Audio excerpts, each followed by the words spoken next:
अच्छा, last class में हमने सी एस से स्टार्ट कर दी थी अपनी। तो कौन कौन था लास्ट क्लास में? और जो नहीं थे अब वो कैसे कवर करेंगे? सी एस एस पढ़ ली, एच टी एम एल के 3-4 चैप्टर हमने पीछे कंप्लीट कर लिए।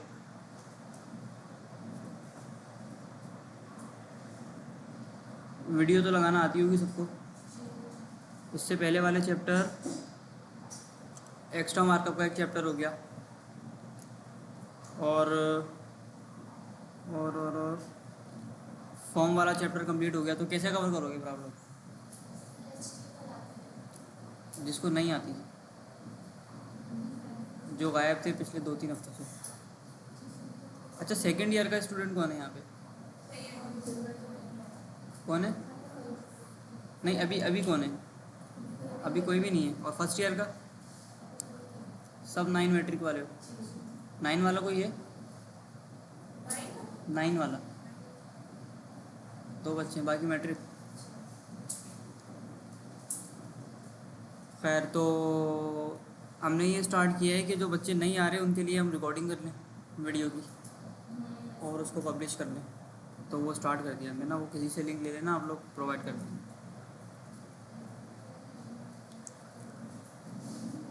अच्छा जी, क्या पढ़ रहे थे हम? Introducing C S S. हमने सी एस एस स्टार्ट कर दी थी लास्ट क्लास में, और ये वाला चैप्टर हमने आधा पढ़ लिया था। इसको थोड़ा सा रिपीट कर लेते हैं। सबसे पहले सी एस एस से क्या काम हो रहा था हमारे पास? स्टाइलिंग हो रही थी। एच टी एम एल से हमने स्ट्रक्चर बनाना सीख लिया। अब सी एस एस के ज़रिए उसको स्टाइल कैसे करना है हम वो देखते हैं। सी एस एस के अंदर, in this section we will look at how to make your web pages more attractive, controlling the design of them using css। कि हम अपने वेब पेजेस को और ज़्यादा अट्रैक्टिव कैसे बना सकते हैं और उनका डिज़ाइन कैसे कंट्रोल कर सकते हैं हम css को इस्तेमाल करते हुए। यहाँ पे ये कह रहे हैं कि भाई, understanding the css, thinking inside the box. यहाँ पे इन्होंने एक HTML बनाया हुआ है और यहाँ पे लिख रहे हैं कि the key to understanding how CSS work is to imagine that there is an invisible box around every HTML element. ये कह रहे हैं कि CSS को समझने का सबसे आसान तरीका और सबसे बेहतरीन तरीका ये है कि आप ये समझ लो कि HTML का हर एलिमेंट एक बॉक्स है। HTML का हर एलिमेंट एक बॉक्स है। अच्छा, कैसे है बॉक्स? इन्होंने नीचे बता दिया। ये वाला जो एलिमेंट है ना, सबसे ऊपर वाला, ये बॉडी है। बॉडी के अंदर ये H1 इन्होंने एक बनाया हुआ है। इसके ऊपर इन्होंने एक मार्किंग करी हुई है कि ये भी एक बॉक्स है। यहाँ लिखा हुआ होगा इन्होंने ना, CSS allow you to create rules that control the way that each individual box and the contents is presented। कि भाई CSS आपको रूल्स बनाने का अलाउ करता है कि हर बॉक्स कैसा दिखेगा। मतलब अगर ये H1 है ना, तो ये भी एक बॉक्स है। यहाँ से लेके यहाँ तक ये बॉक्स है। ये नीचे जो पैराग्राफ का एलिमेंट है, ये भी एक बॉक्स है। देखो, the body element create the first box. कि पहला जो बॉक्स है ये बॉडी एलिमेंट ने बनाया हुआ है, और इस बॉक्स के अंदर एक H1 का बॉक्स है, H2 का बॉक्स भी हो सकता है, और नीचे पैराग्राफ का एक बॉक्स है ये वाला। पैराग्राफ के बॉक्स के अंदर ये इटैलिक का एक बॉक्स है, एलिमेंट है।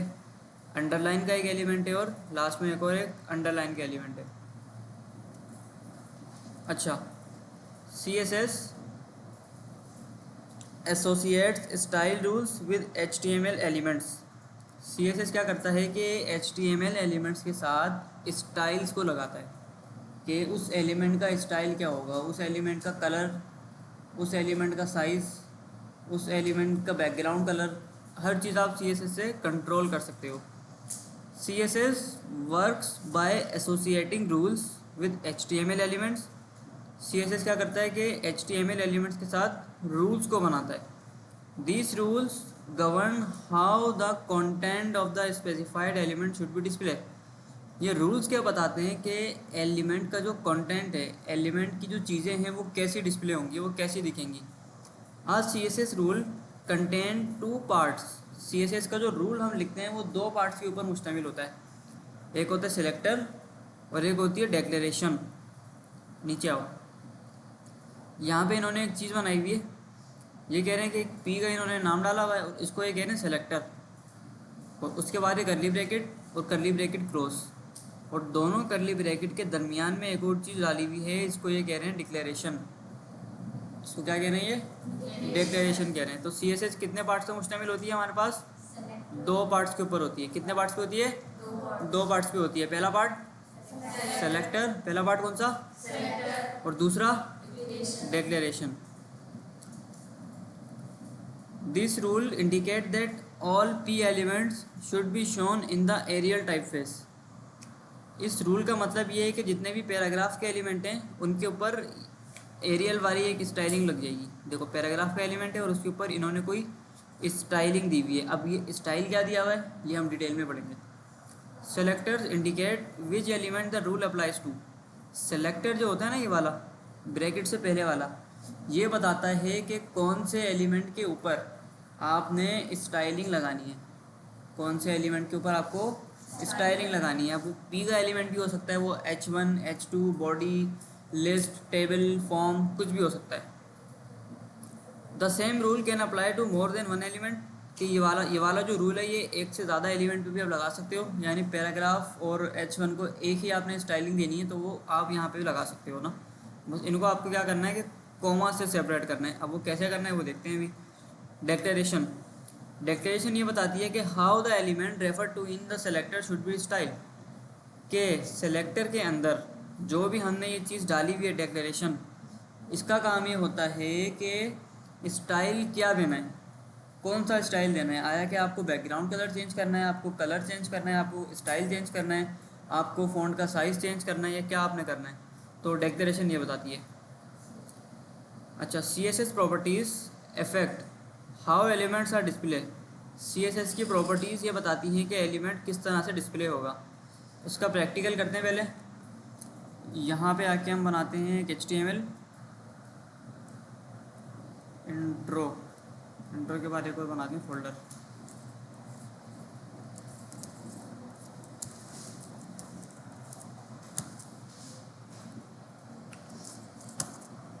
सही है भाई,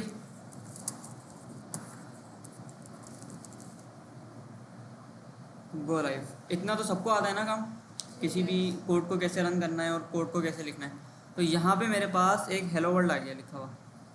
अच्छा, अब पहले ये देखते हैं कि CSS को हम कैसे कंट्रोल कर सकते हैं, कैसे कनेक्ट कर सकते हैं अपनी HTML से। CSS को HTML से कनेक्ट करने के हमारे पास तीन तरीके होते हैं। कितने तरीके होते हैं, तीन तरीके होते हैं। पहला तरीका होता है भाई हमारे पास इनलाइन CSS, इनलाइन CSS। दूसरा तरीका होता है इंटरनल CSS, और तीसरा तरीका होता है हमारे पास एक्सटर्नल CSS। ठीक है। अच्छा, इनलाइन CSS को पहले देखते हैं ये कैसे काम करती है। इनलाइन के उर्दू में मायने बनेंगे लाइन के अंदर। इनलाइन के उर्दू में क्या मायने बनेंगे, लाइन के अंदर, यानी उसी लाइन के अंदर आप CSS लिख दो। कैसे लिख दो, अगर मुझे H1 के ऊपर कोई CSS अप्लाई करनी है तो मैं बोलूँगा स्टाइल बैकग्राउंड कलर। अच्छा, बैकग्राउंड कलर मैं आपको समझाने के लिए बता रहा हूँ सिर्फ। बैकग्राउंड कलर कैसे इस्तेमाल होता है, क्या है इसकी, क्या प्रॉपर्टी है, ये हम डिटेल में पढ़ेंगे। इसके ऊपर पूरा चैप्टर है हमारा। तो मैं देता हूँ बैकग्राउंड कलर रेड। तो मैंने लाइन के अंदर ही HTML के एलिमेंट को एक स्टाइल का एट्रीब्यूट दिया और कोई CSS या स्टाइल उसके अंदर डाल दिया। ये देखो इसका बैकग्राउंड कलर चेंज हो गया। अच्छा, इसी तरह से आगे भी दे सकते हैं। मैंने बोला कलर, कलर इसका दे दो आप वाइट, इसका कलर हो गया वाइट। सही है। तो ये हमने देखा कि इनलाइन आपने स्टाइलिंग कैसे देनी है अपने CSS के एलिमेंट्स को। अच्छा, इनलाइन जो CSS होती है ये होती है नॉट रिकमेंडेड।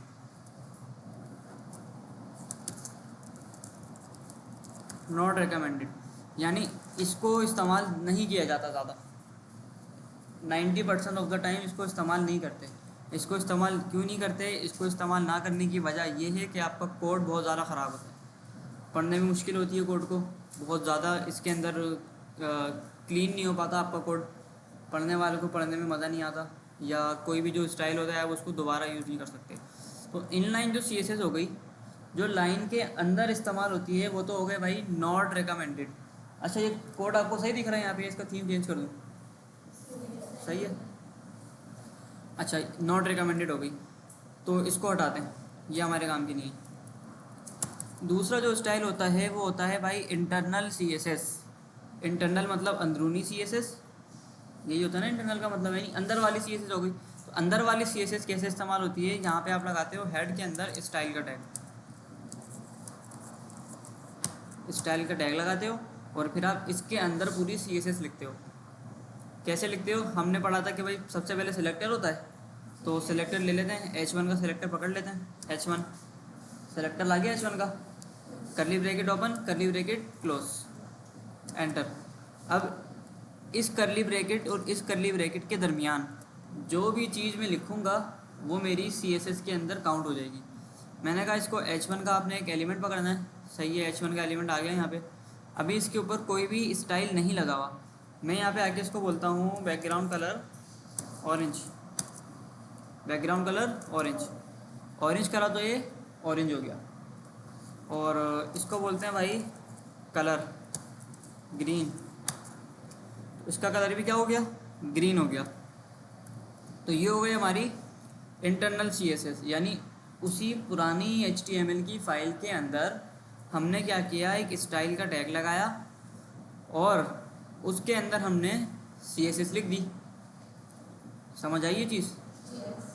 अच्छा तो इन लाइन जो CSS होती है ये भी नॉट रिकमेंडेड होती है, इसको भी हम इस्तेमाल नहीं करते। इसको क्यों इस्तेमाल नहीं करते, क्योंकि बार बार ऊपर नीचे जाना पड़ेगा। यहाँ पे आके मैं HTML का कोड लिखूँ, मैं ऊपर जाके CSS को चेंज करूँ, क्योंकि अभी तो एक लाइन का कोड है ना। समटाइम ऐसा होता है ये 1000 लाइन तक जाता है आपका, 1000 या उससे भी ऊपर जाता है, 500 600 1000 2000 लाइनें आपका HTML का कोड जाता है। तो अगर 2000 लाइनों का आपका HTML का कोड है और 2000 लाइन का आप CSS उसी फाइल के अंदर लिख रहे हो, तो फाइल का साइज एक तो बड़ा होगा, ऊपर नीचे आपको जाना पड़ेगा। तो ये वाली जो CSS होती है ये भी होती है नॉट रिकमेंडेड, इसको भी हम यूज़ नहीं करते। तो रिकमेंडेड कौन सी होती है, कौन सी लगानी चाहिए, एक्सटर्नल CSS हमें लगानी चाहिए। एक्सटर्नल CSS का मतलब होता है कि बाहर वाली CSS, बाहर वाली CSS। अब बाहर वाली CSS कैसे हो गई है, यानी जैसे HTML की हमने एक फ़ाइल बनाई है, ऐसे ही हम CSS की एक अलग फ़ाइल बनाएंगे। तो यहाँ पे आके बनाते हैं style.css। अच्छा ये आप किसी भी नाम से बना सकते हो फाइल, इसमें कोई मसला नहीं है। आप इसका नाम चेंज कर दो, आप इसका नाम रख दो college.css, है ना, कोई भी आप नाम रख सकते हो इसके अंदर ना। तो इसका नाम चेंज कर देते हैं हम, style.css कर देते हैं, style.css, सही है। अच्छा अब ऐसा करते हैं कि यहाँ पे आते हैं, तो स्टाइल हमारा हट गया जो हमने पहले लगाया था। तो अब स्टाइल वाली फ़ाइल के अंदर आके हम कोई CSS लिख देते हैं। तो मैंने कहा H1 बैकग्राउंड कलर ब्लैक और कलर येलो, सही। कलर इसका चेंज नहीं हुआ, क्यों नहीं हुआ भाई, हमने लिंक नहीं किया, हमने HTML को ये नहीं बताया कि आपने CSS भी लगानी है। HTML को पता ही नहीं है कि CSS भी लग रही है यहाँ पे, तो HTML को बताना पड़ेगा कि CSS आपको लगानी है और CSS आपको कहाँ से उठा के लगानी है ये भी बताना पड़ेगा। तो यहाँ पे आपके पास लगेगा लिंक का टैग, लिंक के टैग के अंदर आप href, जैसे एंकर टैग भी हम दे रहे थे ना href करके चीज़, एंकर टैग हमने पढ़ा था, ये वाला पढ़ा था ना हमने, जिसके अंदर वेबसाइट का लिंक देते थे। वैसे ही यहाँ पे आपको CSS की फ़ाइल का लिंक देना पड़ेगा। फ़ाइल का लिंक कहाँ से देंगे, ये आ गया। मैंने क्या किया, यहाँ पे मैंने डाला /, इसने मुझे खुद ही बता दिया कि यहाँ पे आपकी दो फाइलें हैं, एक HTML की है और एक स्टाइल की है। मैंने कहा स्टाइल वाली फ़ाइल को आपने अप्लाई करना है। स्टाइल वाली फ़ाइल जैसे ही अप्लाई होगी, जैसे ही मेरा ये वाला HTML का पेज लोड होगा, तो ये बोलेगा कि भाई एक लिंक लगा हुआ है style.css को इस HTML के अंदर आपको मर्ज करना है। जैसे ही वो मर्ज होगी तो वो दोनों मिलके एक हो जाएंगे, और H1 वाली जो चीज़ मैंने जो स्टाइल यहाँ पे लगाया हुआ है H1 का, तो वो यहाँ पे भी मेरे पास लग जाएगा। सही है भाई, कोई सवाल किसी का यहाँ पे, कोई चीज़ समझ नहीं आई हो कनेक्ट करने में? अच्छा तो ये तो हमने पढ़ लिया कि इसको बोलते हैं सेलेक्टर, इसको बोलते हैं डिक्लेरेशन, स्टाइल कैसे करना है चीज़ को, कनेक्ट कैसे करना है, और CSS काम कैसे करता है बिहाइंड द बॉक्स ना। देखो यहाँ पे मैंने बैकग्राउंड कलर चेंज किया तो यहाँ से लेके यहाँ तक पूरा एक बॉक्स हमारे पास चेंज हुआ।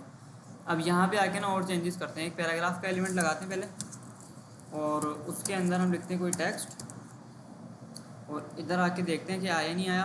ठीक है, ये आ गया। अब क्या करते हैं कि पैराग्राफ के एलिमेंट को पकड़ते हैं और इसका बोलते हैं बैकग्राउंड कलर ऑरेंज, और कलर करते हैं इसका ब्लू। पैराग्राफ भी चेंज हो जाएगा। ठीक हो गया। अच्छा, बुक के अंदर आगे बात कर रहे हैं कि भाई C S S properties effects how elements are display. C S S की जो प्रॉपर्टीज़ होती हैं, ये वाली चीज़, ये बताता है कि एलिमेंट किस तरह से आपका डिस्प्ले होगा। C S S declaration sit inside curly brackets and each is made up of two parts. C S S की जो डेक्लेरेशन हमने पढ़ी है, ये वाली चीज़, ये बता रहे हैं कि ये जो चीज़ होती है डेक्लेरेशन, ये कर्ली ब्रैकेट के दरमियान में होती है। देखो यहाँ बताया हुआ है इन्होंने, सिट इनसाइड कर्ली ब्रैकेट, यानी कर्ली ब्रैकेट के दरमियान में ये दोनों चीज़ें बैठती हैं, और ये दो पार्ट्स के ऊपर मुश्तमिल होते हैं, एक ये वाला पार्ट और एक ये वाला पार्ट।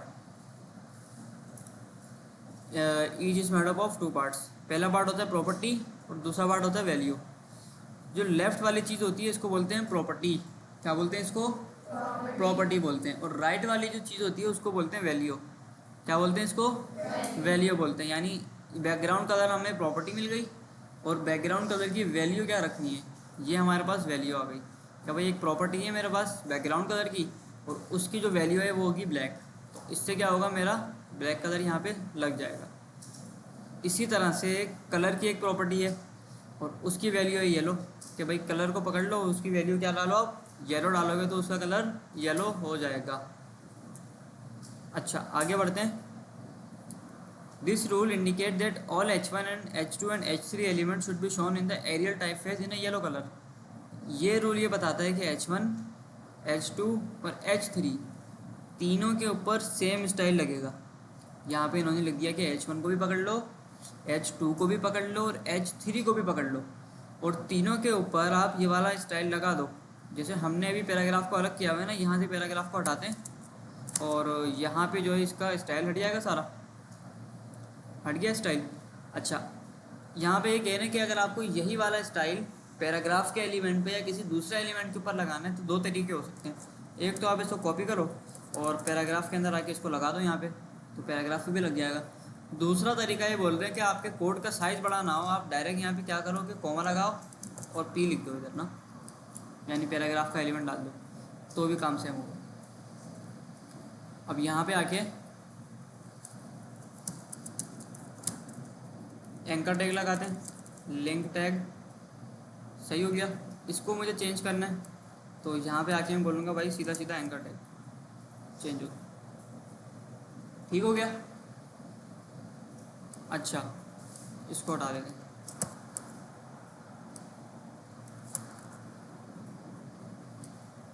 आगे देखते हैं क्या बोल रहा है ये।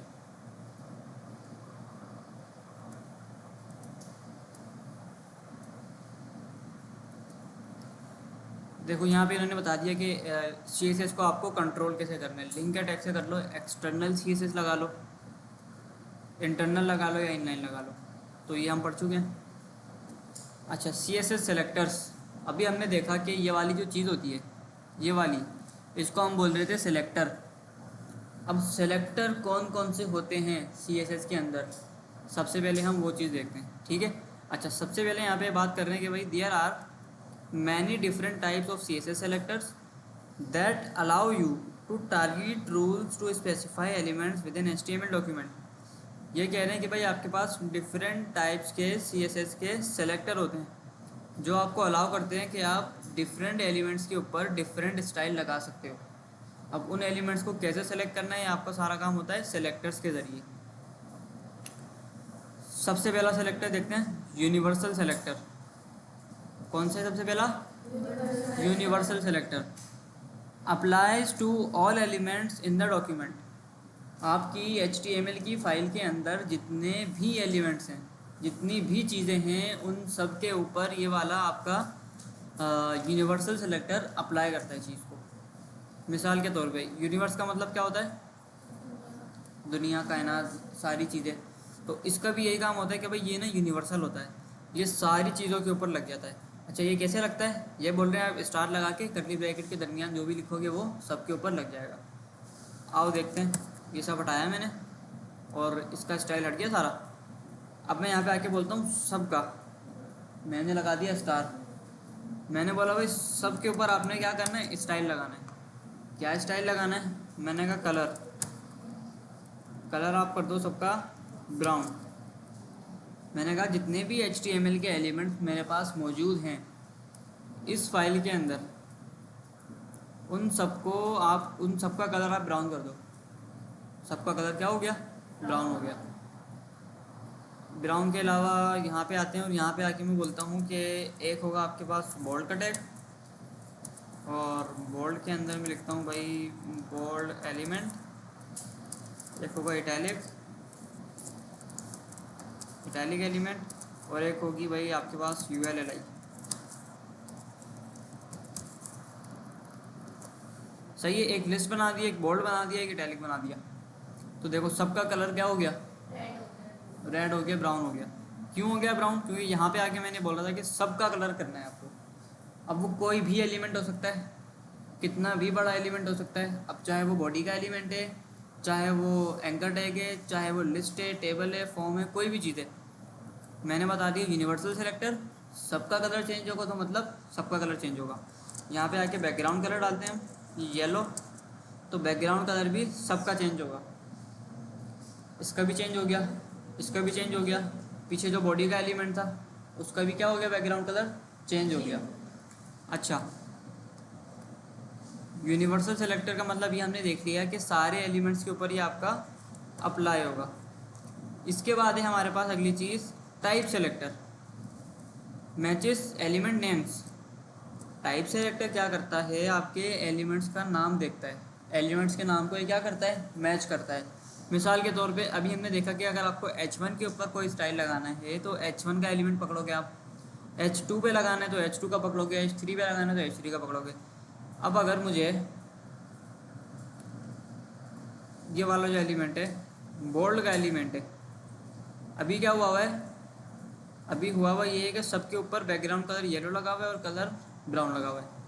अब मैं ये चाहता हूँ कि सबका बैकग्राउंड कलर सिर्फ येलो आ जाए, लेकिन जो मेरे पास लिस्ट है, लिस्ट का कलर मुझे चेंज चाहिए। लिस्ट का कलर मुझे चाहिए ऑरेंज, या बैकग्राउंड कलर इसका ब्लैक चाहिए। तो वो कैसे चेंज होगा? मैं डायरेक्ट यहाँ पे आऊँगा और यहाँ पे आके बोलूँगा भाई आप पकड़ो सबसे पहले UL को, और UL का बैकग्राउंड कलर आप चेंज कर दो। Background colour aqua, UL change हो गया। अब मैं इसको बोलता हूँ भाई LI का भी कलर चेंज कर दो, LI चेंज हो गया। सही है। तो CSS के अंदर आप यूनिवर्सल सेलेक्टर से सारे एलिमेंट्स की स्टाइलिंग चेंज कर सकते हो, या फिर आप किसी एक एलिमेंट को पकड़ के उसका भी स्टाइल आप चेंज कर सकते हो, जैसे हमने यहाँ पे किया हुआ ULLI को पकड़ा हुआ है। इसी तरह से हमने H1 को पकड़ा और इसका बोला बैकग्राउंड कलर ऑरेंज, तो H1 का जो बैकग्राउंड कलर है वो ऑरेंज हो जाएगा। सही है। तो ये वाला टाइप सिलेक्टर क्या करता है कि एलिमेंट के नाम से, किसी भी एलिमेंट के नाम से उसको पकड़ता है और उसके ऊपर स्टाइलिंग लगाता है, जैसे कि H1 हो गया, H2 हो गया, H3 हो गया, टेबल, फॉर्म, बोल्ड, इटैलिक, कोई भी टैग हो गया। ये बस एलिमेंट का नाम मैच करेगा और उसके ऊपर आप स्टाइलिंग लगा सकते हो। अच्छा, तीसरा सेलेक्टर, तीसरा सेलेक्टर होता है हमारे पास क्लास सेलेक्टर। कौन सा होता है हमारे पास तीसरा? Class selector.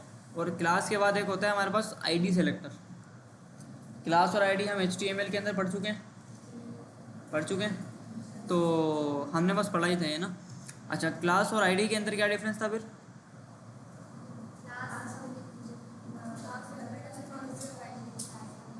हाँ, क्लास हम किसी भी मतलब 2-3 एलिमेंट्स को दे सकते हैं और ID हमें सिर्फ एक एलिमेंट को देनी होती है। जैसे कि यहाँ पे जितने भी आप लोग बैठे हो सबकी ID अलग अलग होगी, स्कूल का रोल नंबर सबका अलग अलग होगा, ID अलग अलग होगी, लेकिन क्लास सबकी सेम है ना, क्लास सबकी सेम है।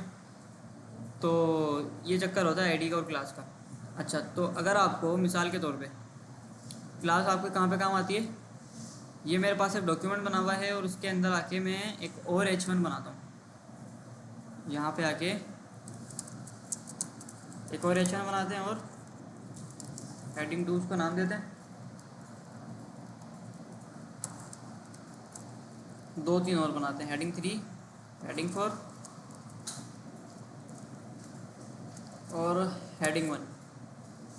4 हेडिंग हमने बना दी और चारों के ऊपर हमने जो स्टाइल दिया हुआ है ये वाला ऑरेंज वाला, तो ये चारों के ऊपर लग जाएगा। ठीक है, चारों पे ऑटोमेटिकली लग गया ये, क्योंकि मैंने CSS के अंदर ये स्टाइलिंग सबको दी हुई थी। अच्छा, अब मेरे पास एक मसला है। मसला ये है कि ये जो दूसरे नंबर वाली हेडिंग है, मैं चाहता हूँ कि इसका बैकग्राउंड कलर ऑरेंज की बजाय पिंक या पर्पल हो जाए, या इसका जो बैकग्राउंड कलर है वो ऑरेंज के बजाय कोई और कलर का हो जाए। अब वो मैं कैसे कंट्रोल करूँगा? अभी अभी तक तो मैं ये कर रहा था ना कि एलिमेंट का नाम पकड़ रहा था। मैंने बोला भाई H1 का बैकग्राउंड कलर आप कर दो ऑरेंज, या इसका बैकग्राउंड कलर आप कर दो रेड, तो लाल तो हो गया ये, मुझे मसला नहीं है लाल से। लेकिन यहाँ मसला ये है कि मुझे इसका कलर चेंज करना है भाई। इसका कैसे चेंज होगा? तो यहाँ पे आपके पास क्लास और आईडी काम आती हैं। मैं बोलूँगा कि भाई हेडिंग 2 बाई क्लास, आप क्लास ले लो, कोई भी क्लास ले सकते हो आप। माई हेडिंग के नाम की आप क्लास ले लो, सही है। आओ बुक में ये कह रहे हैं भाई, class selector matches an element whose class attribute has a value that matches the one specified number after the symbol. ये बोल रहा है कि भाई क्लास सेलेक्टर क्या करता है, आपने किसी भी एलिमेंट को कोई क्लास दी हुई है तो उस क्लास वाले एलिमेंट को पकड़ के लाता है और उसको ये स्टाइलिंग देता है। कैसे देता है? ये बोल रहा है डॉट लगा के आप क्लास का नाम डाल दो और उसको क्या कर दो, स्टाइलिंग कर दो। तो मेरी क्लास क्या थी, माई हेडिंग। इधर आते हैं और मैंने बोला डॉट यानी class my heading. My heading के नाम की जिसके पास भी क्लास है उसका बैकग्राउंड कलर पिंक कर दो, बैकग्राउंड कलर उसका पिंक कर दो। तो यहाँ देखो दूसरी वाली हेडिंग का बैकग्राउंड कलर पिंक हो गया है। अच्छा, सेम स्टाइलिंग मुझे अगर अप्लाई करनी है किसी और एलिमेंट के ऊपर, तो मैं बस सिंपल सी ये क्लास कॉपी करूँगा। क्लास कॉपी करके मैं किसी भी एलिमेंट के पास आ जाता हूँ, मैं बोल्ड के पास आ जाता हूँ, मैं बोलता हूँ आप ले लो क्लास माई हेडिंग, तो इसका भी बैकग्राउंड कलर क्या हो गया, पिंक हो गया। तो क्लास के अंदर आके आप किसी भी एलिमेंट को क्लास दे दो, एक दो तीन एलिमेंट्स को, और CSS के अंदर जाके सिर्फ एक बार क्लास को चेंज करो, कलर ब्लू वायलेट चेंज करो और आपका वो काम सारा हो जाएगा। क्लास समझ आई सबके? क्लास कैसे काम करती है, कहाँ पे इसको इस्तेमाल करना है? अच्छा, बिल्कुल सेम काम हमारे पास आईडी का भी होता है, बस डिफरेंस ये है कि आप क्लास हमने जैसे दो एलिमेंट्स को दे दी ना, इसको और इसको क्लास दे दी। आईडी का ये होता है कि आईडी आपको सिर्फ एक एलिमेंट को देनी होती है। अब मिसाल के तौर पे यहाँ पे जो मेरे पास चौथी वाली हेडिंग है, या यहाँ पे मैं और हेडिंग्स ऐड करता हूँ, मैं इसको बोलता हूँ हेडिंग 5, हेडिंग 6, 6 हेडिंग्स मैंने डाल दी। अब अगर मुझे ये वाली हेडिंग को भी चेंज करना है, इसका भी स्टाइल चेंज करना है, तो तरीका ये होगा कि मैं इसको भी क्लास दे दूँ, हेड टू के नाम से इसको क्लास दे देते हैं, और इधर आके हेड टू बैकग्राउंड कलर एक्वामेरियन। चलो हो गया, ये तो हो गया। लेकिन इसका एक और तरीका हो सकता है कि आप यहाँ पे आके इसको क्लास नहीं दो, आप इसको आईडी दे दो। काम आपका दोनों तरह से होगा, क्लास से भी होगा और आईडी से भी होगा। लेकिन क्योंकि ये पढ़ने वाली चीज़ है कि एक सेलेक्टर होता है, तो ये भी देख लेते हैं। आईडी आपने दे दी और यहाँ पे आके आपने स्टाइल दे दिया, तो स्टाइल नहीं आया। स्टाइल क्यों नहीं आया? क्योंकि यहाँ पे आईडी का जो सिलेक्टर होता है वो देखते हैं पहले। आईडी सेलेक्टर क्या करता है कि भाई matches an element whose ID attribute has a value that matches the one specified after the symbol. ये बोल रहा है कि आईडी का जो आपने एलिमेंट डाला है ना, ये वाला जिसको आपने आईडी दी हुई है, आईडी को आपको पकड़ना है भाई, जैसे क्लास को हम पकड़ रहे थे डॉट से, आईडी को आप पकड़ोगे हैश से। आईडी को किससे पकड़ोगे आप? हैश से पकड़ोगे। हैश लगा के आपने आईडी डाली और जो भी आपने स्टाइल दिया है वो यहाँ पे आके अप्लाई हो जाएगा। देखो अप्लाई हो गया। चेंज करते हैं इसका स्टाइल, मैं बोलता हूँ ब्लू, तो यहाँ पे आके ये ब्लू हो जाएगा। मैंने बोला इसका स्काई ब्लू होता है, इसके अंदर स्काई ब्लू हो गया। सही है। तो आईडी हमने पढ़ ली, हमने क्लास पढ़ ली, हमने सेलेक्टर पढ़ लिया, हमने CSS देख लिया कैसे लिखते हैं, कैसे लिंक करते हैं, और इसके अलावा हमने यूनिवर्सल सेलेक्टर देख लिया, हमने टाइप सेलेक्टर देख लिया, हमने ये देख लिया कि CSS की स्टाइल को हम किस तरह से 3 तरीक़ों से कनेक्ट कर सकते हैं। कौन सा रिकमेंडेड है, कौन सा रिकमेंडेड नहीं है, CSS बिहाइंड द सीन कैसे काम करता है बॉक्स के अंदर रह के। पीछे देख रहे हो ना, पीछे पीला वाला, ये पूरी बॉडी है। बॉडी के अंदर H1 का पूरा बॉक्स अलग है, H2 का पूरा बॉक्स अलग है। ये जो बोल्ट का एलिमेंट है ये पूरा एक अलग बॉक्स है। इटैलिक का जो है ये पूरा एक अलग बॉक्स है। UL अलग है, LI अलग है। अगर यहाँ पे आके मैं LI का भी कलर चेंज कर दूँ ना, LI का हमने यहाँ पे कलर कुछ और दिया हुआ है, यहाँ पे आके मैं बोलता हूँ LI का बैकग्राउंड कलर चेंज कर दो आप। LI का जो बैकग्राउंड कलर है वो होगा भाई आपका ये वाला होगा। ये देखो LI का अलग स्टाइल है और UL अलग है। LI अलग बॉक्स के अंदर है, UL अलग बॉक्स के अंदर है। तो ये वाली चीज़ आपको समझनी है सारी। बाकी सेलेक्टर वगैरह तो आप सबको आ गए। तो ऐसा करें कि सबसे पहले सेलेक्टर्स की जितने पढ़ लिए हैं अभी इनकी कर लेते हैं प्रैक्टिस के बाद हम चाइल्ड सेलेक्टर और डिसेंडेंट सेलेक्टर पढ़ लेंगे। बस ये थोड़ी सी चीज़ें पढ़ने वाली हैं और इन दोनों को हम थोड़े टाइम बाद देखेंगे कि इनका क्या काम होता है, क्योंकि अगर एक साथ इतने सारे पढ़ा दिए तो समझ नहीं आएगा आपके। तो ये 4 सेलेक्टर पढ़ लिए हमने, 2 अभी थोड़ी देर में पढ़ते हैं प्रैक्टिस के बाद। ये 2 हम स्किप करेंगे लेकिन आगे पढ़ेंगे ये दोनों सेलेक्टर। तो ये इसके बाद थोड़ी सी रूल्स वाली चीज़ें ये देखते हैं और फिर आगे देखते हैं क्या करना है ना। तो प्रैक्टिस कर लें आप सब।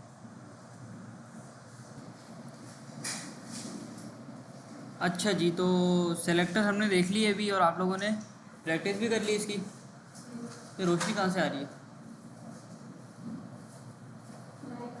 नहीं लाइट नहीं आई, ये PC की है शायद। चलो खैर। अच्छा, ID selector, class selector, child selector और यूनिवर्सल सेलेक्टर हमने देख लिया। ये 4 हमने देख लिए और नीचे के 2 और देख लेते हैं। Child selector matches an element that is a direct child of another. Child selector क्या करता है, उन एलिमेंट्स को मैच करता है जो किसी भी पेरेंट एलिमेंट के डायरेक्ट चाइल्ड हैं। डायरेक्ट चाइल्ड मतलब डायरेक्ट बेटे हैं। कैसे, आओ देखते हैं। मिसाल के तौर पे यहाँ पे मैंने बनाया एक, ऊपर बनाते हैं एक डिव सबको पता है क्या होता है। और डिव को देते हैं क्लास और इसको बोलते हैं भाई, इसको क्या दें, इसको ऐसा इसको क्लास क्या दें, इसको क्लास देते हैं, लास्ट टाइम क्या दी थी हमने, पाकिस्तान। इसको क्लास देते हैं हम लोग, सही है। और पाकिस्तान वाली क्लास को पकड़ते हैं इधर आके। मैंने कहा भाई डॉट पाकिस्तान, और डॉट पाकिस्तान आके इसको बोलेंगे भाई बैकग्राउंड कलर आप ले लो अपना ग्रीन ले लो। सही है, ग्रीन कलर हमने इसको दे दिया बैकग्राउंड के अंदर ना। अच्छा नज़र नहीं आ रहा, इसको थोड़ा सा दिखाने के लिए मैं इसको देता हूँ थोड़ी सी पैडिंग शेडिंग। ठीक है, ये एक बॉक्स आ गया, डिव आ गया मेरे पास ना। अच्छा इसमें मैंने क्या लगाया है, ये आगे पढ़ेंगे हम, चैप्टर है इसके ऊपर पूरा एक ना। ये मैंने बस विजिबल करने के लिए लगाया है। अच्छा ये आ गया हमारे पास एक पाकिस्तान का डब्बा। अभी हमने बुक के अंदर पढ़ा है कि चाइल्ड सेलेक्टर क्या करता है कि किसी भी पेरेंट के डायरेक्ट चाइल्ड को पकड़ता है। डायरेक्ट चाइल्ड, पाकिस्तान के डायरेक्ट चाइल्ड कौन है? यहाँ पे आते हैं एक H2 और इसको देते हैं हम लोग क्लास। इसको देते हैं भाई प्रोविंस। और सिंध एक पाकिस्तान का चाइल्ड है, डायरेक्ट चाइल्ड। सिंध के बाद है पंजाब है, KPK, और 5वां भी था ना एक गिलगित था एक हमारे पास। ठीक, तो पाकिस्तान के ये 5 बेटे हैं डायरेक्ट चाइल्ड। तो चाइल्ड सेलेक्टर क्या करेगा, किसी भी पेरेंट एलिमेंट के डायरेक्ट चाइल्ड्स को पकड़ेगा। डायरेक्ट चाइल्ड जो होंगे कैसे पकड़ेगा, आओ देखते हैं। मैंने कहा पाकिस्तान को पकड़ो, डॉट पाकिस्तान, बुक के अंदर आओ। बुक के अंदर ये बात कर रहे हैं कि हाँ पेरेंट आएगा और उसके बाद ग्रेटर देन का साइन और उसके चाइल्ड का नाम। यानी ये क्या करेगा, ये वाला रूल क्या करेगा कि टारगेट एनी एंकर एलिमेंट, किसी भी एक एलिमेंट को पकड़ेगा that are the children of an LI element. L के एलिमेंट के अंदर जितने भी ए के टैग होंगे ये उन सबको पकड़ेगा। हम क्या करते हैं, हम बोलते हैं डॉट पाकिस्तान के अंदर जितने भी डॉट प्रोविंस है ना, या फिर जितने भी अपने पास H2 हैं उन सबको पकड़ेगा ये। यानी यहाँ पे पाकिस्तान का जो बॉक्स है ग्रीन वाला, उसके अंदर जितने भी एलिमेंट है ना, सिंध, पंजाब, बलोचिस्तान, KPK, गिलगित, जितने भी डायरेक्ट चाइल्ड है सबको ये टारगेट करेगा। कैसे करेगा, मैंने कहा पाकिस्तान के डायरेक्ट चाइल्ड जो H2 हैं उन सबको पकड़ो और सबका बैकग्राउंड कलर कर दो आप एक्वा और कलर कर दो आप ब्लैक।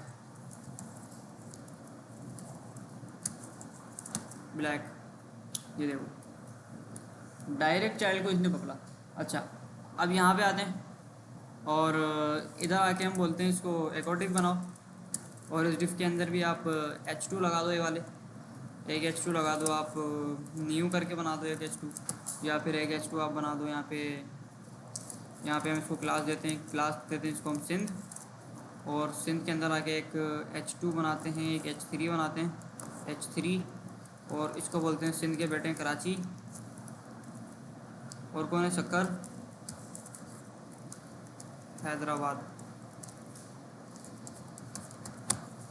हैदराबाद और लाड़काना। सही है। अच्छा, इसने क्या किया, इनको ना H2 कर देते हैं,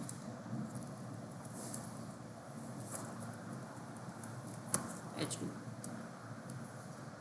अच्छा, इसने क्या करा, मैंने कहा पाकिस्तान के अंदर बहुत सारे उसके बेटे, 4 बेटे, फिर एक जो बेटा है ना सिंध, उसके भी 4 बेटे हैं। समझ आ रही है ये चीज़ क्या हुआ यहाँ पे, उसके भी 4 बेटे मैंने बना दिए।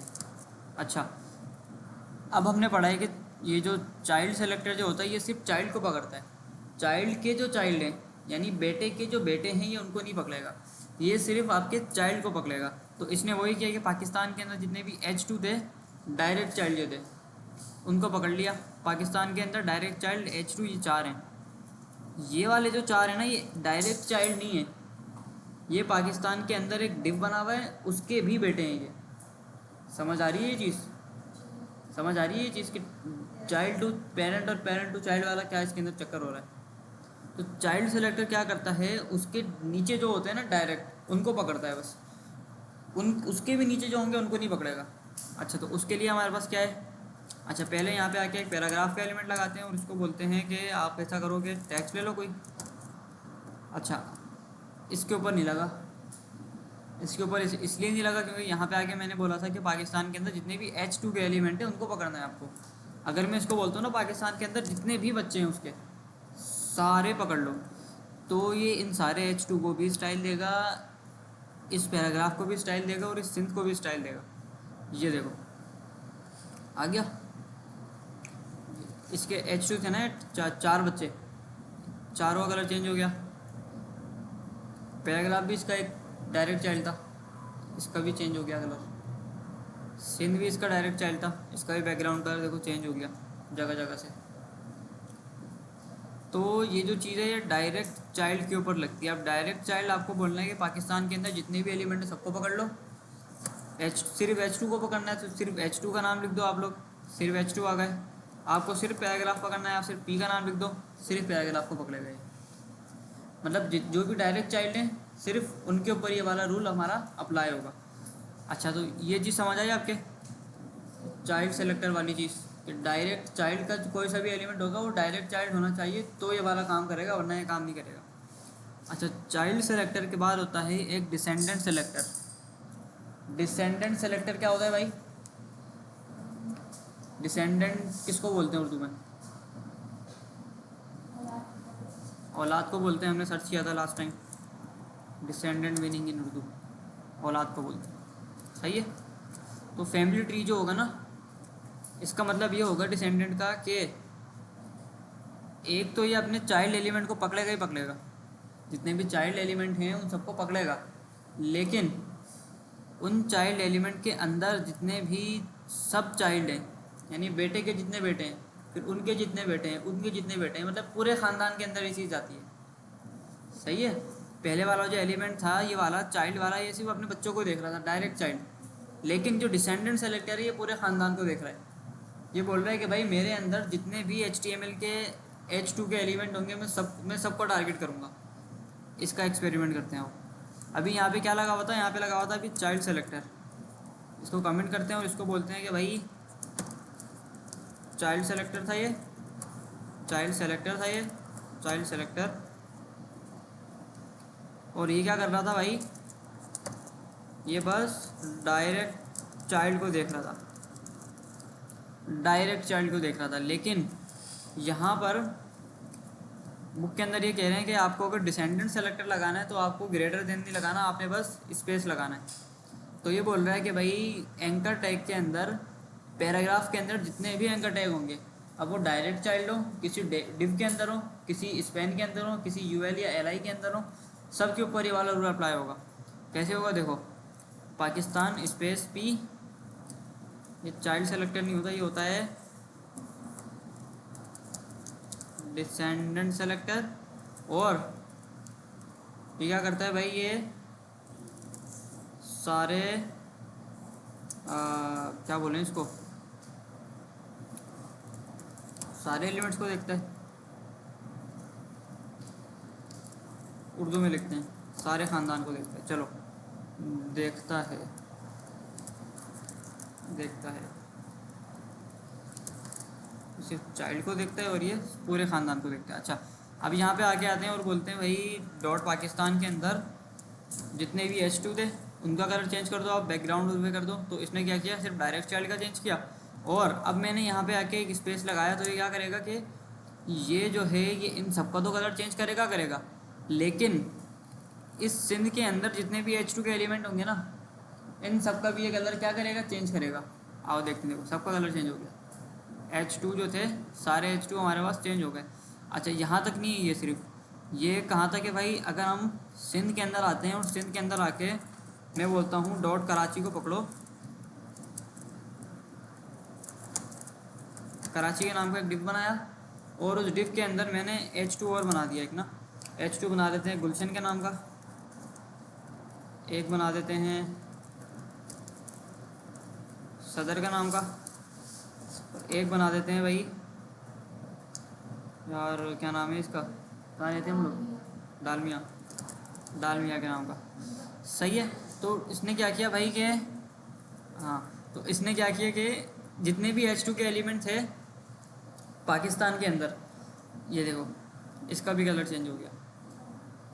सही है। तो पेरेंट टू चाइल्ड या पेरेंट टू पूरी फैमिली ट्री, ये दो चीज़ें याद रखना, ये बहुत इंपॉर्टेंट चीज़ें हैं। तो ये था डिसेंडेंट सेलेक्टर और ये था child selector. Child selector direct child पे अप्लाई हो रहा था और डिसेंडेंट सेलेक्टर क्या कर रहा था, पूरे ख़ानदान पे जितने भी उसके अंदर एलिमेंट आ रहे हैं, उसके एरिया में जितने भी एलिमेंट आ रहे हैं, अब चाहे वो H2 के हैं या जो भी आप चाहो, उनके अंदर ये चीज़ को अप्लाई कर रहा था। सही है। तो डिसेंडेंट सेलेक्टर और चाइल्ड सेलेक्टर हमने पढ़ लिया। ID क्लास और टाइप और ये वाला तो इतना मुश्किल नहीं था। खैर, एडजेसेंट सिबलिंग और जनरल सिबलिंग ये हम पढ़ेंगे थोड़ा टाइम बाद, क्योंकि ये थोड़ी सी मुश्किल चीज़ है। अच्छा, आगे आते हैं। आगे ये बात कर रहा है कि हाउ CSS रूल्स कैस्केड, कि CSS के रूल्स कैसे काम करते हैं।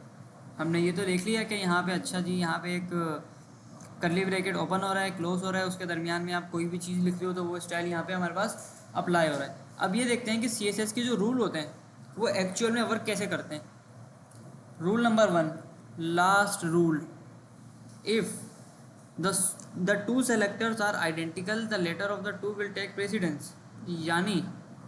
यानी कि अगर दो सेलेक्टर मेरे पास यहाँ पे लगे हुए हैं, एक H1 लगा हुआ है यहाँ पे, और यहाँ पे अगर मैं आके देखूँ तो H1 का जो मेरे पास स्टाइल है वो यहाँ पे कौन क्या है, यहाँ पे बैकग्राउंड कलर ऑरेंज है। सही है। या फिर ऐसा करते हैं कि इसको ना आसान करते हैं थोड़ा, और डिफ से भी पहले ना थोड़ा सा कुछ बनाते हैं, H3 बनाते हैं और यहाँ पे लिखते हैं भाई आई एम हेडिंग 3, और यहाँ पे आके 4 और लिए इसके। सही हो गया, हेडिंग 3 यहाँ पे आ गई। और यहाँ पे आके मैं बोलता हूँ कि H3 को पकड़ो, H3 को पकड़ो, बैकग्राउंड कलर पर्पल, और जो कलर है वो कर दो आप बीच। सही है। तो H3 के ऊपर मैंने क्या लगा दी, थोड़ी सी स्टाइलिंग लगा दी। क्लियर है यहाँ तक क्या हुआ है। अच्छा, अब यहाँ पे मैंने क्या करा हुआ है कि H3 को मैंने स्टाइलिंग दी हुई है कोई ना कोई ना। अच्छा, अब यहाँ पे ये मुझे बता रहा है, बुक के अंदर इन्होंने जिक्र किया हुआ है कि if the two selectors are identical, अगर दो सेलेक्टर आपने सेम डाल दिए, यानी यानी अगर यहाँ पे मैंने H3 को बैकग्राउंड कलर बोला हुआ है भाई साहब पर्पल, और नीचे आकर मैंने थोड़ा सा कोड लिखा, और मिसाल के तौर पे मैंने ये वाला कोड लिखा, ये वाला कोड मैंने लिखा कोई भी, और इसके बाद मैं यहाँ पे आके ये कोड लिखा, कितना भी बड़ा लिखा या नहीं भी लिखा अगर, लेकिन जो मैंने स्टाइल दिया H3 के बाद, मैंने बोला H3 को दोबारा से स्टाइल दो और बैकग्राउंड कलर इसको इस बार आप दोगे, इस बार आप इसको बैकग्राउंड कलर दोगे खाकी, और इसका जो कलर होगा वो होगा ब्लू, पर्पल नहीं, ब्लू कर लेते हैं, ब्लू कर लेते हैं। अच्छा, तो अब ये दोनों मैंने स्टाइल इसके अंदर डाल दिए। अब कौन मुझे बताएगा कि इन दोनों में से कौन सा वाला लगेगा, पर्पल होगा या खाकी होगा? फर्स्ट वाला लगेगा या सेकंड वाला लगेगा? फर्स्ट वाले कितने हैं यहाँ पे जिनको लगता है कि फर्स्ट वाला लगेगा? कितने हैं फर्स्ट वाला? और सेकंड वाले कितने जिनको लगता है सेकंड वाला लगेगा? अच्छा, बुक के अंदर देखते हैं बुक में क्या जिक्र है इसका। बुक वाले बोल रहे हैं कि if the two selectors are identical, अगर दो सेलेक्टर आपके यहाँ पर सेम हो जाते हैं, अगर दो सेलेक्टर आपके सेम हो जाते हैं, दो स्टाइल आपके सेम होते हैं, तो क्या होगा? तो ये होगा the latter of the two will take precedence, यानी जो बाद में लिखा गया कोड है उसको अहमियत दी जाएगी। यानी दो मैंने कोड लिख लिए, पहले मैंने ये वाला लिखा था तो ये वाला काम कर रहा था, इसके बाद मैंने ये वाला कोड लिखा और उसको मैंने कर दिया चेंज। मैंने पहले बोला कि H1 का जो बैकग्राउंड कलर है वो पर्पल है, लेकिन उसके बाद मैंने उसके नीचे डिफाइन किया कि H1 का जो बैकग्राउंड कलर है वो ये वाला होगा। तो बुक के अंदर ये बात कर रहे हैं कि जो बाद में आपने लिखा है ना उसको माना जाएगा, वो वाला रूल अप्लाई होगा। आओ देखते हैं, ये देखो हो गया अप्लाई, बाद वाला कोड हो गया, लग गया। इसको अगर मैं बाद में कर दूं, पर्पल वाले को बाद में कर दूं, तो पर्पल वाला लगेगा, ये लो सही है। पर्पल वाले को बाद में करा था, पर्पल वाला लग गया। ब्लू वाले को बाद में करते हैं तो ब्लू वाला लग गया, सही है। तो पहला रूल ये है कि CSS का कि जो भी एलिमेंट बाद में लिखा जाएगा ना उसको हम अहमियत देंगे, पुराने वाले को ओवरराइड कर देंगे। अच्छा, ये छोड़ दो, ये एडवांस चीज़ें, थोड़ी सी स्पेसिफिटी की एक चीज़ है। ये बोल रहा है कि भाई CSS के अंदर ना कुछ चीज़ें ऐसी हैं जिनको हम अहमियत ज़्यादा देते हैं। मिसाल के तौर पे अगर आपने एक यूनिवर्सल सेलेक्टर लगाया हुआ है और उसके अंदर कोई स्टाइल दिया हुआ है, लेकिन फिर आप आके H1 को भी स्टाइल देते हो, तो H1 वाला माना जाएगा, यूनिवर्सल वाला नहीं माना जाएगा, क्योंकि H1 वाले को ज़्यादा स्पेसिफिक बनाया गया है यूनिवर्सल से। इसी तरह से P और B जो नाम से जो आप टैग को पुकारोगे उनकी अहमियत ज़्यादा है आइडिया क्लास से, कि हम जब आगे प्रैक्टिकल करेंगे ना, जब ये आप समझेंगे अच्छी तरह से ना। अच्छा, इम्पोर्टेंट, अब आप ये चाह रहे हो कि यहाँ पे तो मैंने इसको दे दिया H3, इसको मैंने बैकग्राउंड दे दिया ये वाला, और इसको दे दिया मैंने पर्पल, मेरे पास वो वाला अप्लाई हो गया जो बाद में मैंने लिखा था।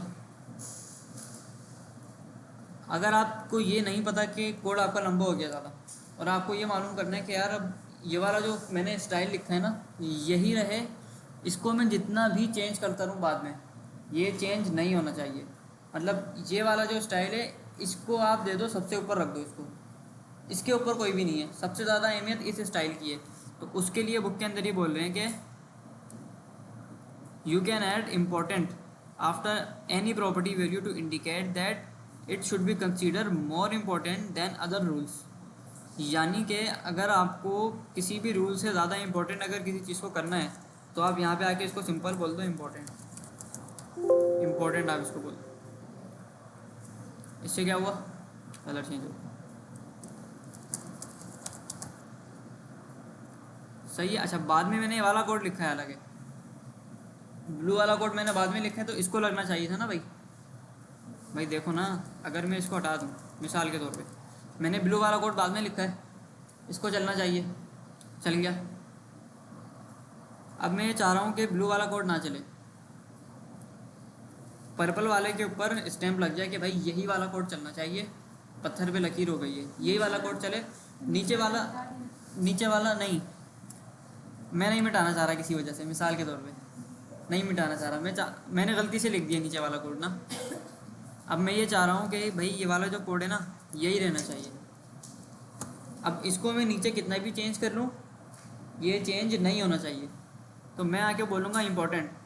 आप इम्पोर्टेंट चीज़ हो, आपको मैं जितना भी चेंज करूँ नीचे जाके आपने चेंज नहीं होना। अब ये चेंज नहीं होगा, मैं जितना भी इसको बैकग्राउंड कलर ये वाला दे दूँ, ऑरेंज दे दूँ, ग्रीन दे दूँ, ये नहीं चेंज होगा। कब तक चेंज नहीं होगा भाई? जब तक चेंज नहीं होगा जब तक मैं इसको भी आके इम्पोर्टेंट नहीं बोल दूँ, चेंज हो जाएगा। सही है, तो इम्पोर्टेंट का ये काम होता है अगर आपको किसी भी एलिमेंट को सबसे ऊपर रखना है कि भाई ये वाली जो स्टाइलिंग है ये सबसे ज़्यादा अहम है, ये फाइनल है।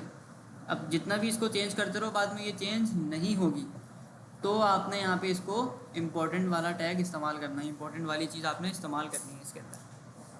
अच्छा आओ आगे देखते हैं आगे क्या बात कर रहे हैं। इनहेरिटेंस, इनहेरिटेंस को उर्दू में क्या बोलते हैं भाई? इनहेरिट करना है किसी भी चीज़ को, किसी भी चीज़ को लेना, कहाँ से लेना? अपने पेरेंट्स से लेना। मिसाल के तौर पे इसकी मीनिंग देखते हैं ना पहले, तो इसको बोलते हैं जायदाद, विरासत। इनहेरिटेंस को बोलते हैं विरासत। हम बोलते हैं ना यार ये चीज़ मुझे विरासत में मिली है, ये मुझे मेरे पेरेंट्स से विरासत में मिली है, ये चीज़ मुझे मेरे पेरेंट्स से विरासत में मिली है, ये वाली चीज़ है वो वाली चीज़ है। तो इनहेरिटेंस का मतलब होता है विरासत। इसका मतलब ये होता है कि इधर आके समझते हैं इसको। मैंने बनाया एक डिव डॉट इनहेरिट करके मैंने एक क्लास बना दी। इनहेरिटेंस हम समझ रहे हैं इसके अंदर ना, और इसके अंदर मैं डालता हूँ एक पैराग्राफ, और इस पैराग्राफ के बाद मैं एक बोल्ड लगाता हूँ। बोल्ड नहीं लगाते बल्कि इसके अंदर ना हम बनाते हैं एक अदद टेबल बना लेते हैं, एक टीआर बनाते हैं, पीडी बनाते हैं, हेलो वर्ल्ड, हेलो वर्ल्ड। सही है भाई, हमने क्या करा, एक डिव बनाया और उस डिव के अंदर कुछ एलिमेंट्स बना दिए हमने ना। एक टेबल बना दिया है, इसको बॉर्डर दे देते हैं, बॉर्डर बना, एक टेबल बना दिया, एक पैराग्राफ बना दिया। तो आते हैं इधर, देखो मुझे नज़र आ गया ना ये हेलो वर्ल्ड।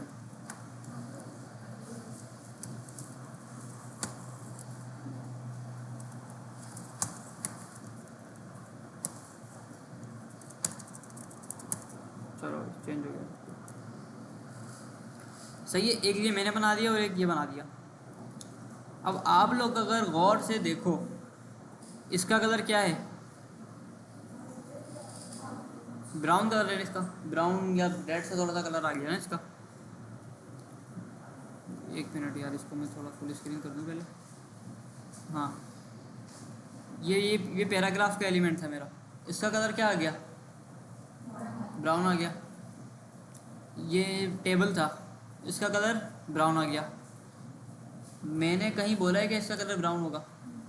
मैंने कहीं बोला है कि टेबल का कलर ब्राउन होगा? कहीं पैराग्राफ का कलर ब्राउन होगा? नहीं बोला, इसने खुद से दे दिया। खुद से क्यों दे दिया? क्योंकि मैंने यहाँ पे आके बोला हुआ है कि सबका कलर क्या रखो आप, ब्राउन रखो। मैं ज़रा ना इसके साथ थोड़ा सा गेम करता हूँ। मैं बोलता हूँ कि इनहेरिटेंस वाली क्लास को पकड़ो। अच्छा ये क्लास ना आप कोई भी रख सकते हो, उसका नाम पेरेंट रख दो, वो आपके ऊपर है। लाजमी नहीं है कि इंग्लिश में क्लास रखनी है या कैसे रखनी है, जैसे आपको आसानी है। मैंने बोला इस क्लास को पकड़ो, इसका कलर आप रखो, कलर आप रखो कौन सा रखें इसका कलर, ब्लू वाइलेट रखते हैं। मैंने इसको बोला कि इसका कलर आप ये वाला रखो, पेरेंट का, पेरेंट का। ये कौन सा आ गया भाई, ये वही वही वाला कलर है, ग्रीन रख देते हैं। चलो नहीं हुआ, इम्पोर्टेंट लगाते हैं। क्या हो रहा है इसको, इसको उससे समझते हैं फिर, यूनिवर्सल से ही ना। देखो यूनिवर्सल के अंदर मैंने बोला था कि इसका जो कलर होगा वो ब्राउन होगा, इसका जो कलर होगा वो ब्राउन होगा। तो इसने क्या किया कि सबका कलर ब्राउन कर दिया। यार ये चीज़ क्यों नहीं हो रही? डॉट पेरेंट, इस टेबल को हटाते हैं और ये वाली जो क्लास है हम इसको कहते हैं।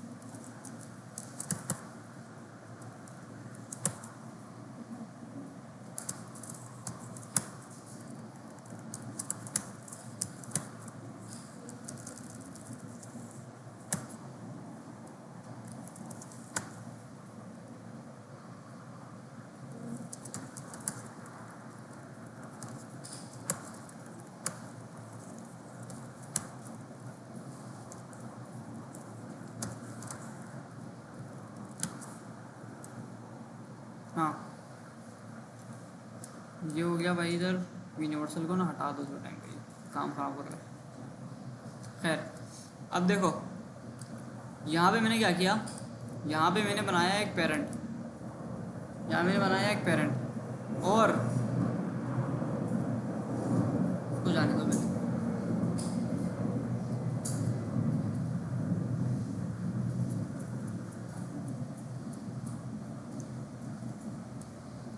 हाँ यहाँ मैंने बनाया एक पेरेंट और इस पेरेंट के अंदर मैंने कुछ टेक्स्ट लिख दिया और इटैलिक का एक टैग लगाया और इटैलिक के टैग के अंदर मैंने कुछ लिख दिया टेक्स्ट। यहाँ पे शो मेरे पास हो गया, ये इटैलिक के अंदर आ रहा है लिखा हुआ और ये सारा मेरे पास मेरा पैराग्राफ आ रहा है। अच्छा मैंने क्या किया, मैंने पेरेंट को बोला कि पेरेंट भाई आप ऐसा करो कि कलर को कर लो डार्क ग्रीन। तो इसने क्या किया, अपने कलर को डार्क ग्रीन कर लिया।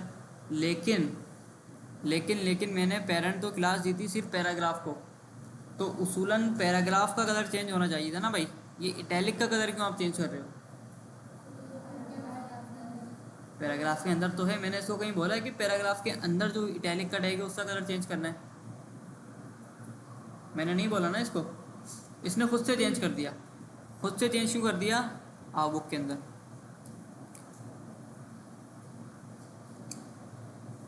if you specify any style or color properties on the body element, they will apply to most child elements. This is because of the font properties inherited by child elements. It save you from having to apply these properties to as many elements. इसका मतलब ये हुआ कि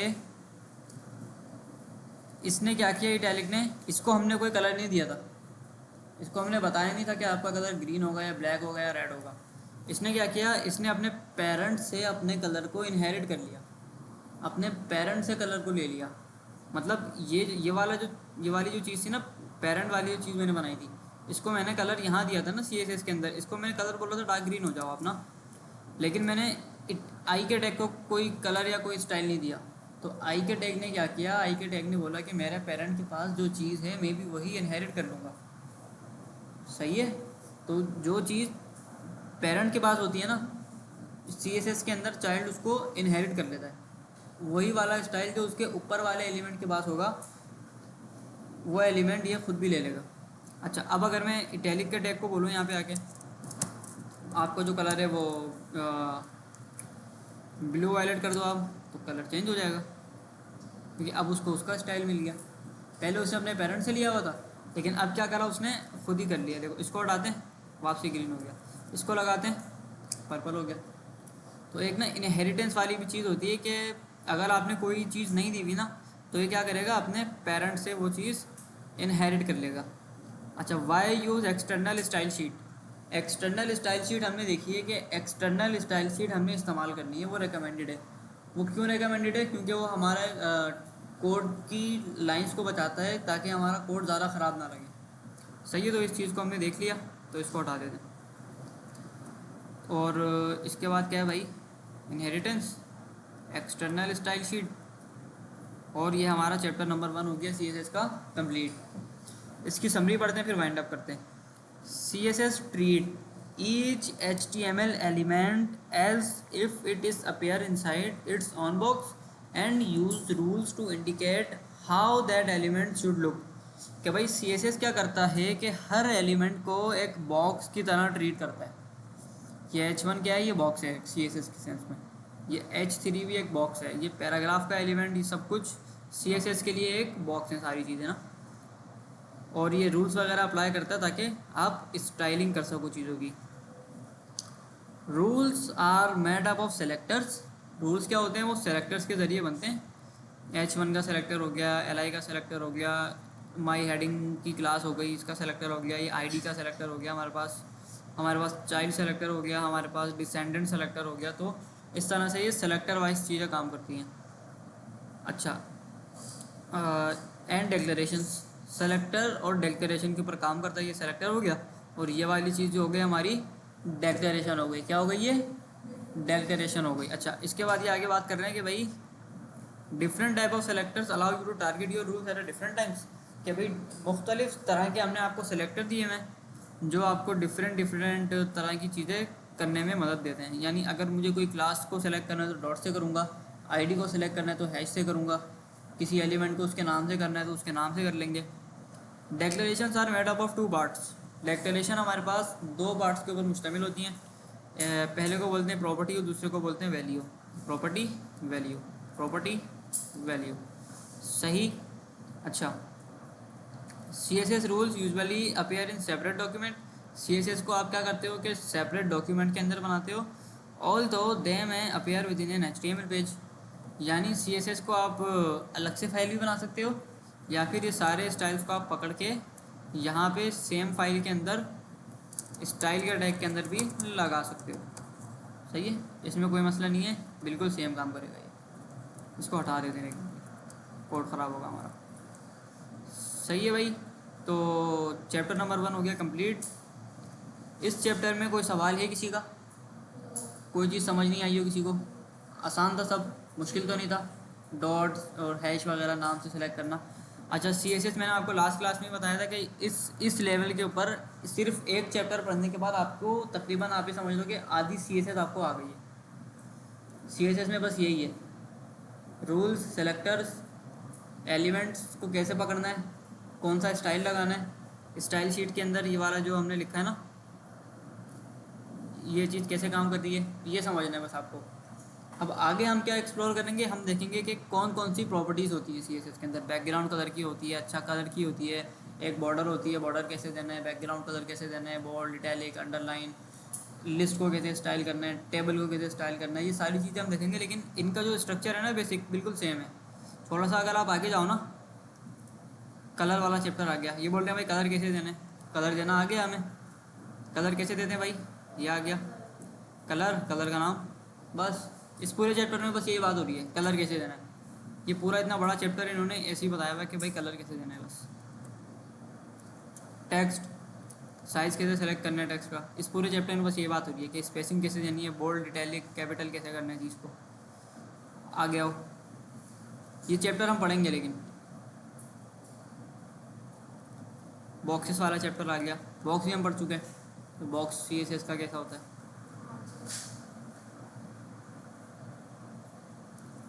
list, table and forms के list को कैसे style करना है, तो लिस्ट को कलर कैसे देना है, टेबल को कलर कैसे देना है, और स्टाइल को, फॉर्म को कैसे हमने स्टाइल करना है ना।